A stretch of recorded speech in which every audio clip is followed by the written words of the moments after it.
Hey there, welcome back to the Business Behind the Game, where we break down the business side of sports from emerging trends to the people and companies shaping the industry today. I'm Kush, and today we have a really exciting guest, Jayln Evans. Jayln is a Division One football player, entrepreneur, and founder who built something most people twice his age haven't: a real revenue-generating business while balancing college football and a full course load. As a preferred walk-on at Fordham University, Jayln earned his way onto the field with no scholarship and no guarantees, becoming a team leader by his senior year, and graduated with a degree in business administration with minors in sports business and entrepreneurship. But what makes his story so special is what he built off the field. 4Q NIL, which is an athlete marketplace connecting college athletes with brands, which he scaled to 350,000 in Instagram reach, 100 plus athletes, 35 universities, and $12,000 in revenue in just 3 months from his dorm room. Before we start today, Jayln, how are you?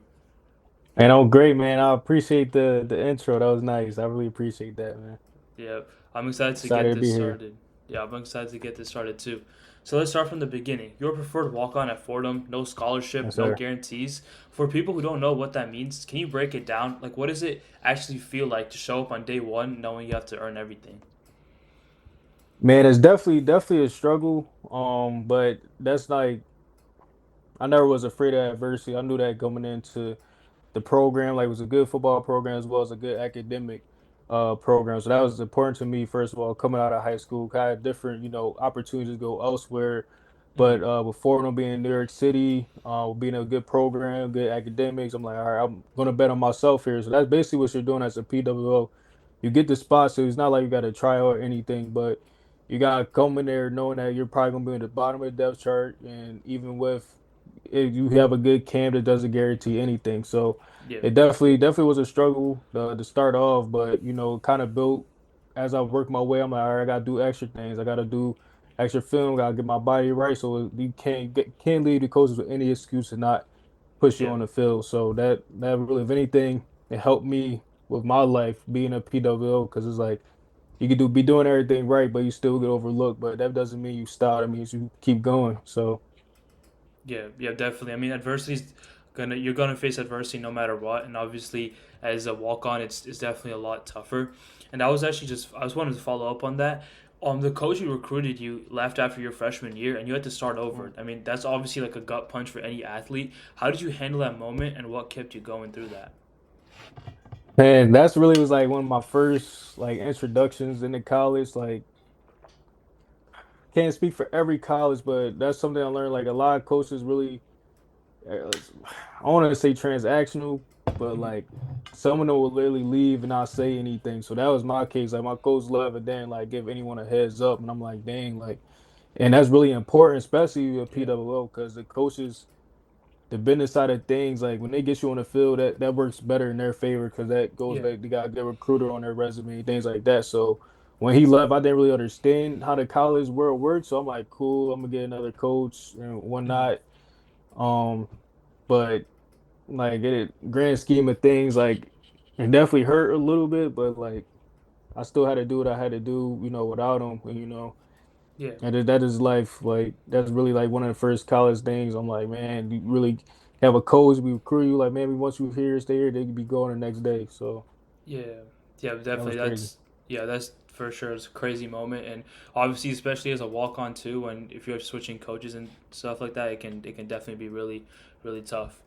And obviously, by your senior year, you had earned a major role and become one of like the team leaders, not just by title, but like as trust from what you said. What does that kind of leadership actually look like day to day in a college football locker room? Yeah, man. I just honestly just doing everything the right way and leading by example. Like I earned a lot of my teammates' respect. Because to be honest, my freshman year, I wasn't in the best shape. I was coming off like a hamstring injury, and we were like a top team in the conference, and not the conference, but the country at that time. Yeah, So it was really competitive in that locker room. So for me to just learn everything is each year I just got better, worked on my craft. Like I think got a lot of respect from my teammates, and then there was a lot of times like my name was called this season, I was able to step up, create turnovers, create big plays, yeah, and they got no one really. You got no choice but to respect it because I wasn't getting paid to be on the field or get yeah, my scholarship paid to be on the field yet. I'm still grinding. I still show up every day early, stay after, do extra work. no matter what. And that's just a testament to my character because I just played the cards I was dealt and I never let that affect me. Yeah, definitely. I mean, obviously, you on top of that, you were balancing your school as well, full course load. So that can definitely be really really tough. So I want to shift over a little bit to now your company 4Q NIL. Yes, sir. Take us back to the moment that when the idea came to you. Like, what problem were you seeing college athletes faced, and what do you think it was like? What do you think 4Q NIL is solving? Man, so honestly, so this after this season, I had an extra year eligibility. So instead of staying at Fordham, I tested, put my film together, hopped in the portal. Hmm. With that being said, I didn't have a spring ball, and it was the first time in my college career not have a spring ball because, and that's not, it doesn't seem like a big deal, but it really is because football is really all year long. So, Yeah, and you had to tell me like I didn't have to wake up for breakfast checks by 10 a.m., but usually had workouts before that. You had an 8:30 class, so yeah, uh, I really didn't have that many responsibilities. Only was taking 3 classes, so my course load was the lightest ever been. I didn't have nowhere to really be at a certain time, like no meetings or yeah, anything. So I'm like, I honestly was going insane, bro. I'm not gonna lie. I was yeah, like yeah. bored out of my mind. I'm like, man, I gotta do something. So my major is business admin, and I have a dual concentration in entrepreneurship and sports business. So Hmm. one of my classes was called Launch Your Startup. I was taking with Professor Al, Professor Milton, the two great guys and great mentors to me. I still talk to them today. And Hmm. basically the class is literally launching your startup. So Yeah. I've taken from learning what it is to raise money, what it is to even start, like business proposals, all that. So I'm like came up with the idea because I already had the idea really coming into not coming into college, but just had the idea in my head because my experience through my college career. Because Hmm. NIL essentially just started my Yeah. freshman year, or really going into my freshman year. And Fordham being a Division I school, we didn't have NIL revenue sharing. So what that means Hmm. was the school couldn't pay us out directly. So Yeah. I had to go through third party apps, make my money through that way. Was I made a good amount of money, and I was able to most importantly build my brand. I was able to work with over 50 brands, do appearances, get invited to places. It was a cool experience. I'm like, man, this is awesome. Yeah. But what I was noticing is that a lot of my teammates like would come to me with questions like, how do I get started? I don't think I have enough followers. Like, where do I even go to? And I realized it was a big disconnect there because a lot of these athletes they want to make money off NIL. Everyone wants to put Yeah. as a broke college student, you want to have Yeah. money in your pocket, especially your football players. Like we're on campus all year long, so we don't really have time for internships or anything like that. So Yeah. that was like I realized the gap there. Like the problem wasn't that the athletes didn't want to do it, it's just they didn't have access to it. Yeah. So that's how I came up with the idea with fourth quarter NIL. It's essentially a marketplace, the same third Hmm. party apps that I was doing, but we also curated a mentorship with it as well. So we have mentors on the platform that helps with brand building, Hmm. NIL, finance, consulting, all those type of things. So not only are athletes have access to those brand deals, way easier, way more accessible, but they also have access to mentors that's in the NIL world, uh, that's helping those guys out. Yeah, for sure. I mean, NIL is huge, especially I know it started pretty recently, but ever since then it's blown up. And Blown up. my last couple episodes have been with NIL agents too, who I've talked to, and they've definitely seen the changing landscape. So I mean, I'm really interested to see where NIL goes. Absolutely. And also, you mentioned like obviously you were kind of bored and you were like, okay, I need something to do right here. And that's when you started building 4Q NIL. You built 4Q in about 3 months from a dorm room, and obviously you're still at the same time you're finishing your degree, training for football. What was the grind like for those last 3 months? Dude, it got to a point where I was grinding so hard, like I really got burnt out the last couple of weeks. I'm like, listen, I'm gonna just get my degree, finish my classes, but Yeah, just being transparent. But when I really started getting into it, it was a lot of networking, so hopping on calls with yeah, people through LinkedIn. That's actually how I got a lot of my 4Q mentors on my platform. Just networking with them, seeing that they're good people. And honestly, working on that, going to class, training, and then literally some days I really was up till 4 in the morning. And I would Sure. do that again and again and again, just grinding, trying to figure out because I built my website on my own. I built just did the marketing on my own. Basically, it was a Mhm. CMO, CTO, CFO, like all of that. I'm doing that all Yeah. by myself. So it really took a lot. And when I put my all into something, I really put my all into it. And I knew this is definitely a need for these athletes. And my whole thing is just helping people. So I care so much about it that I sacrifice my Yeah. sleep. And if you really want something, that's just sometimes you just gotta make that sacrifice, get a little bit less sleep, and get more work done. And I was able to do that. Like even for spring break, I didn't go home Yeah. for spring break. I stayed on campus and start going to local brands, seeing that they started their NIL process, seeing they were on board onto 4Q. So I was really just hustling the whole last semester, Mhm. trying to figure it out, trying to bring 4Q to what it is today, and currently, keep going with it. Yeah, and also, obviously, that hard work and your grind really paid off because in just 3 months, you mentioned you hit 350,000 in Instagram reach, 100 plus athletes, 35 universities, and $12,000 in revenue. Can you walk us through how you got traction that fast and what was your strategy? Yeah, honestly, content and just social media is so big right now, and with a lot during my process, I literally built it while documenting it. So Mm-hmm. I created a content page called This is Jayln, and I will literally create reels, do day in lives. I literally started doing series was day in life as a D1 grad transfer founder. Mm-hmm. So I would post those videos on my Instagram, and they would get good traction with that. So people Yeah, really see that I'm I'm documenting my entire day. My day, I just told you I was up till 4 in the morning. I've yeah, documented from the time I woke up to the time at night, and people really respected that. And I yeah, also would post on LinkedIn, like little posts here and there, and those would get a lot of traction as well. So honestly, just building in public is what they call it now. That really mm-hmm. what got it going, got it started. At least the credibility with it. What got me Yeah, more traction was when I started getting athletes on a platform. I started doing collab posts with them. So I would mm-hmm. tag them, make them a cool flyer, where with university they're at, sport, all that.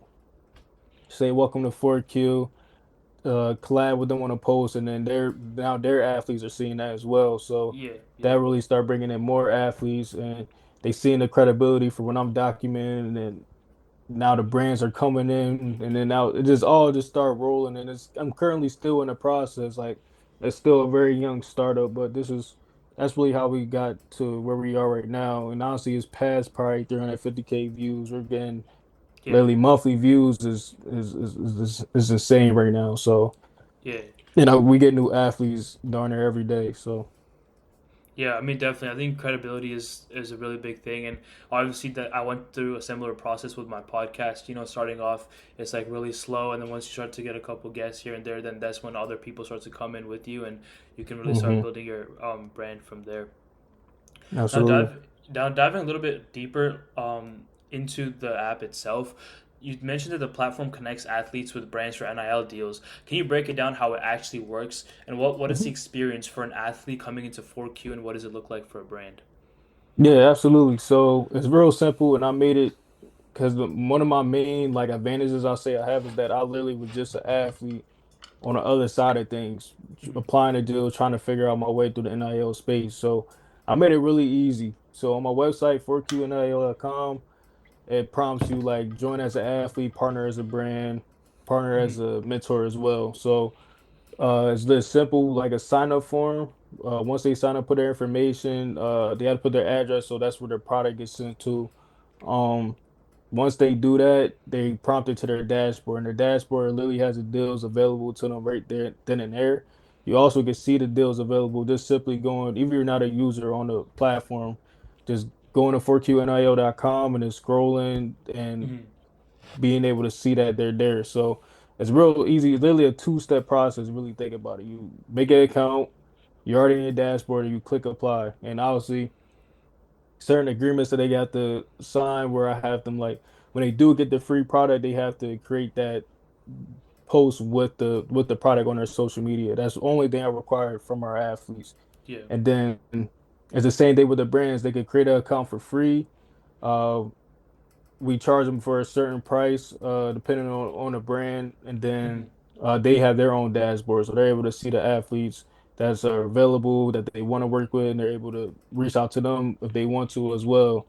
Um, but yeah, the process is really easy. It's real simple. I made the website and UI everything really clear, so Hmm. it's not really any confused. Got understand like, especially with athletes, we're not sometimes we're not the brightest, so we got to make Yeah, it like literally like elementary. So they were doing a good job with that.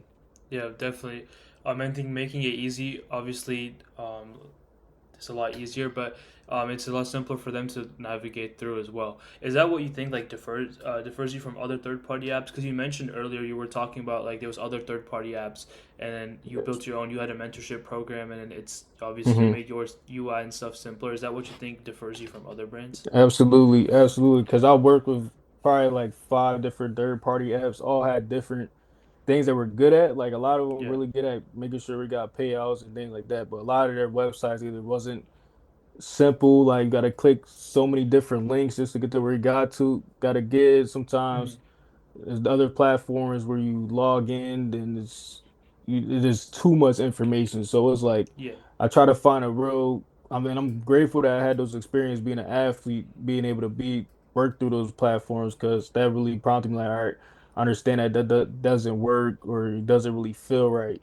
And I think another good thing to mention, even before I started 4Q, I sent the flyer out, not a flyer, survey out to really for them students, but also posted on my Instagram to get from other athletes just saying like, what would you want from a marketplace? What was like a payout that would attract you? What certain type of brands would you would like? So really just doing customer discovery and just using my own experience to create 4Q was what made it what it is today. Yeah, I think your experience was very valuable, and now you can take whatever you learned from other apps, put them together, and make your app the best one out there. Absolutely. Now I wanted to shift a little bit over to the NIL landscape. And first of all, you're living in the NIL era both as an athlete and a founder. For both sides of the table, can you like explain what is the biggest misconception athletes have about NIL going in?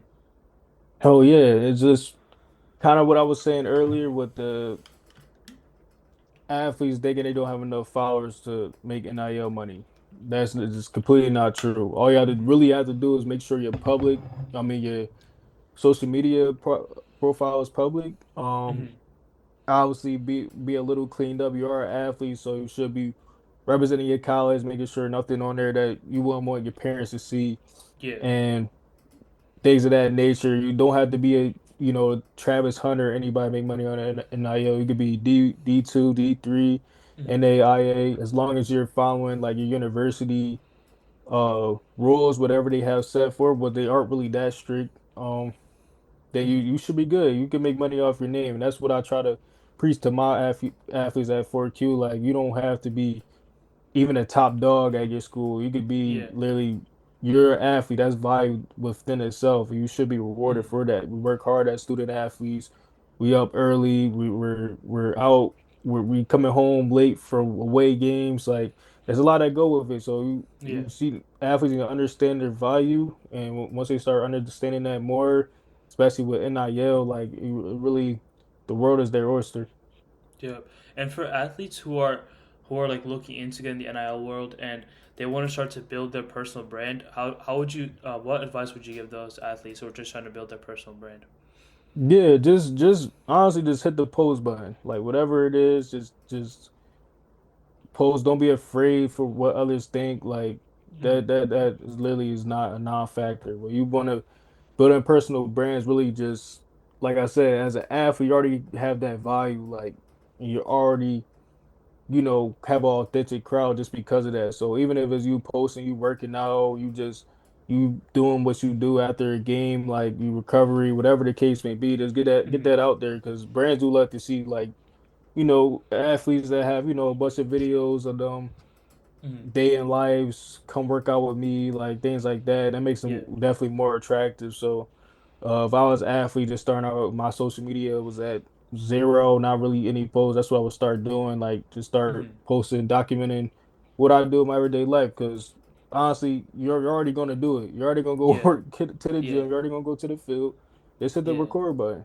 Yeah, definitely. I mean, I've seen lots of them online, day in the lives. One person I can remember off the top of my head, he's a basketball player, Dakota Rivers. I've seen him on YouTube, and he always does Okay. his day in the lives and like helping out with the workouts and stuff. And I think that's definitely helped him build his personal brand and a bigger name for himself.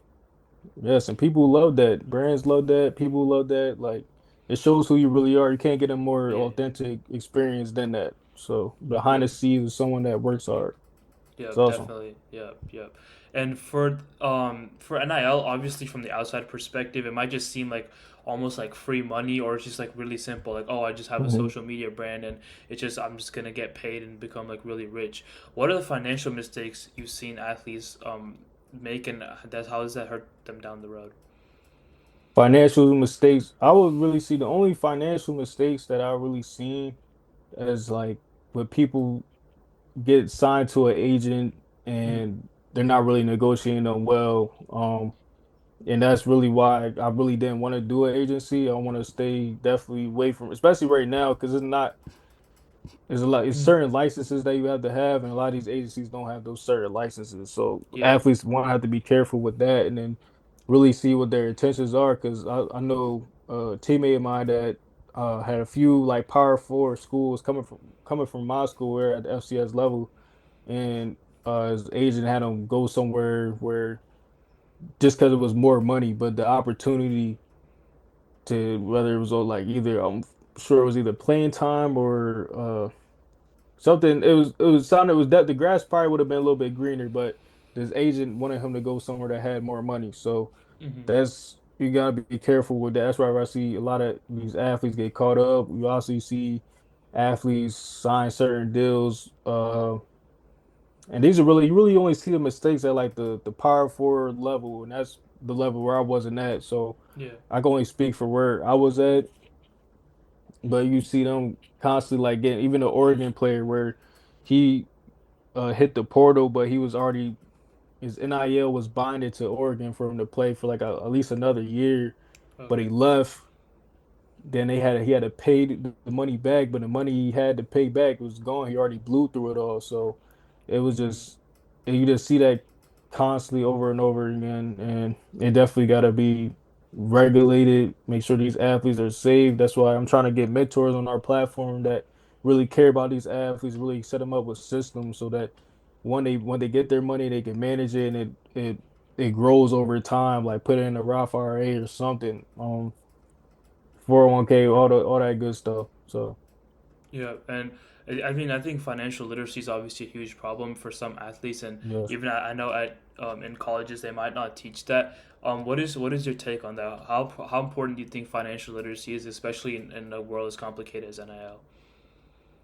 It's so important because right now is you got these 18-year-olds that are going in college, literally that probably come from low income homes and never Yeah, really even seen $50,000. Even now we're getting high into numbers, you're getting 100,000 and then some. So it's like yeah, that should be number one priority, like having systems in place where these athletes aren't blowing their money on just liabilities. They be put in more so an app. You could get some gives you some a nice dinner here and there, but your first yeah, investment shouldn't be a car, a new Benz right off the lot. It should definitely be something that you invest in your future.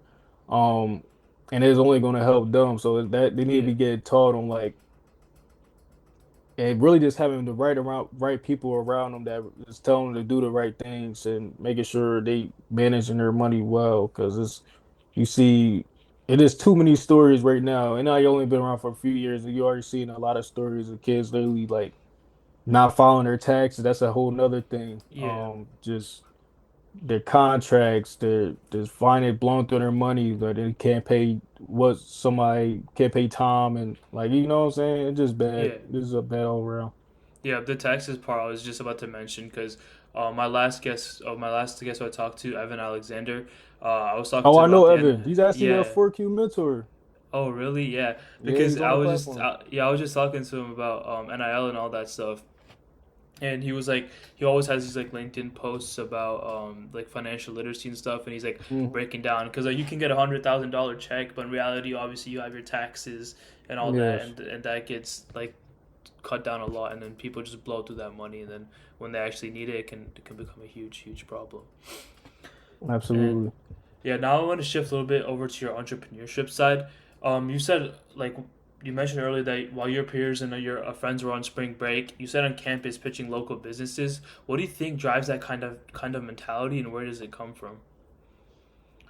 I think it just comes from just watching my mother work. My mother was a single mom, so there's times where she had to pick on multiple jobs, like she always made sure we had a roof over our head, put food on the table, but like her Yeah. hustle, her grind, she completed her master's degree while I was growing up. Like I seen her do work wonders. So just for her working hard, and then she put me through private school since I really was a young kid. So Mm-hmm. I really just everything I try to do to in her honor, making sure that she getting her return on investment, not even trying to make it sound transactional, but Yeah. that's what she deserved.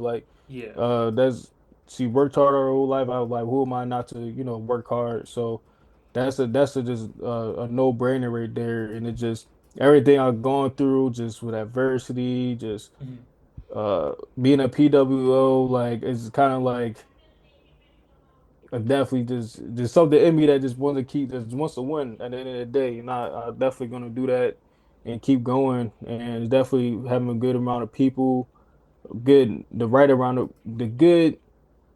Why am I messing this up?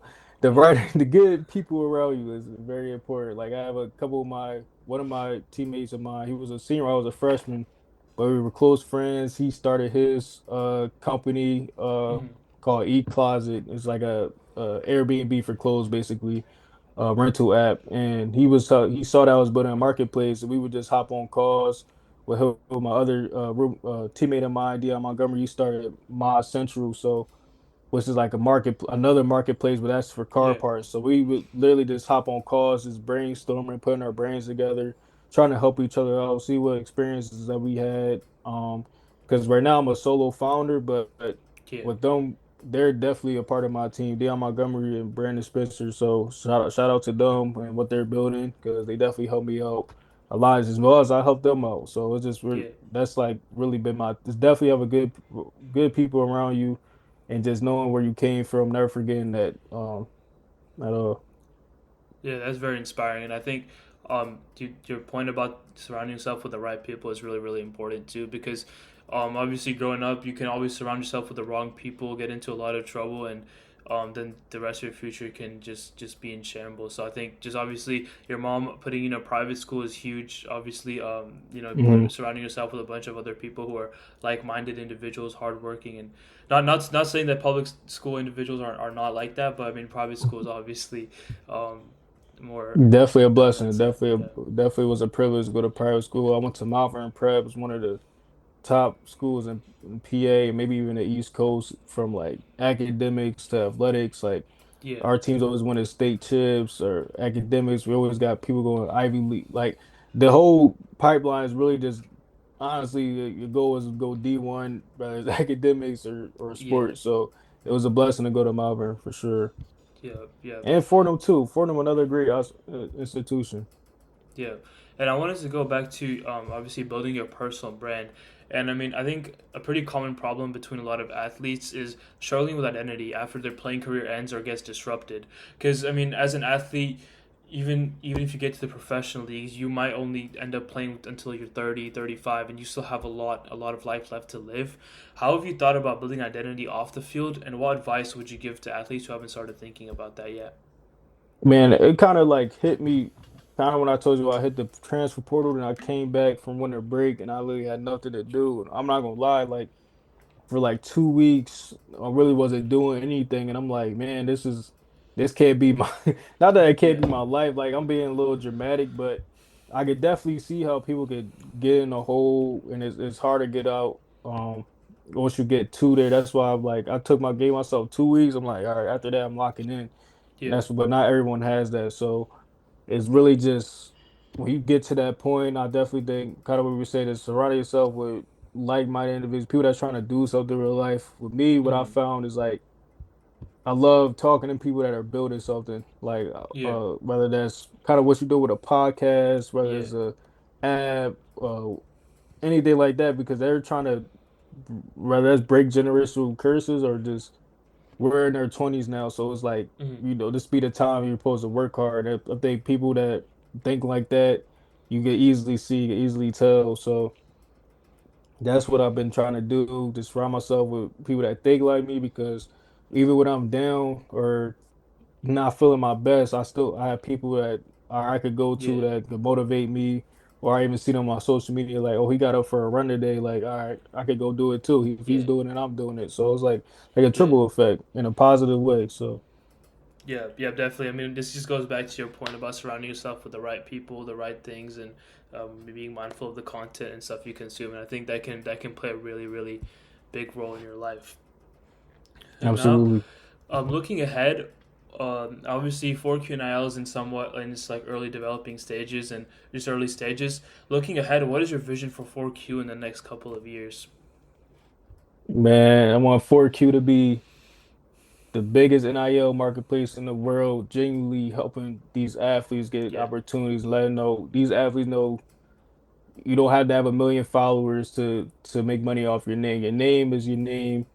Uh, who you are as an athlete represents you. Like that speaks volumes already. If you're a collegiate athlete, that speaks volumes. That means you worked hard in high school, really start working hard, middle school, element. All of those yeah, moments built up to who you are today, no matter what level you played at, because it's impressive either way. mm-hmm. So um, definitely just being really like a pillar in the NIL world, especially as someone that was on the the athlete side of things first, then Yeah, going into it. So I definitely see it as being, one of the biggest companies in the world. Um, Keep expanding, be able to help all these really expand. I'm already touching a bunch of different states, but just yeah. to get all 50 is gonna be amazing. That's gonna fuel my soul at the end of the day. So Yeah, yeah, I love that. I mean, I see the genuine passion that you have for helping athletes, and obviously coming from the athlete side, it can definitely be a mission to help others just who are in the same position as you. So I mean, I find that really really inspiring. And appreciate that, bro. yeah, for my last question before we wrap up, you've done a lot at a really young age. You've been a walk on athlete, a founder, and you're also pursuing an MBA. For the athletes and others who are interested in getting into the sports business world, what's the best piece of advice you can give them? I would just say to fail. And that's gonna sound crazy, but you gotta fail and really push yourself out there because you just won't know, man. You'll understand Yeah. like those experiences where you go through failure, like those setbacks really build who you are today and really help Mm-hmm. you hone in on like, all right, this is what I gotta tighten up, this is what I gotta make better. This didn't work, so let me pivot to that because then you're able to get new perspectives. Like I've already been through that, so let me not do that again. Or I've been through that, like now I know what I could do differently. So it's like just don't be scared of failure. Really embrace it, because that's really all part of the journey. No billionaire, millionaire went through anything while failing. Yeah. So definitely just put yourself out there. Just continue to network, and expand, man. Yeah, I mean, I think that yeah, definitely networking, is huge, and obviously failing, you're gonna fall over and over again, and just learning from those mistakes is gonna be really really important from that too. And I think that was a great way to wrap today's episode, and I want to thank you for taking your time, and thank you for sharing your insights. If you guys want to learn more about 4Q NIL or connect with Jayln, links are all in the description below. If you enjoyed the episode, be sure to subscribe and leave a review. I'm Kush, and I'll catch you next time. Yes, sir. Yes, sir.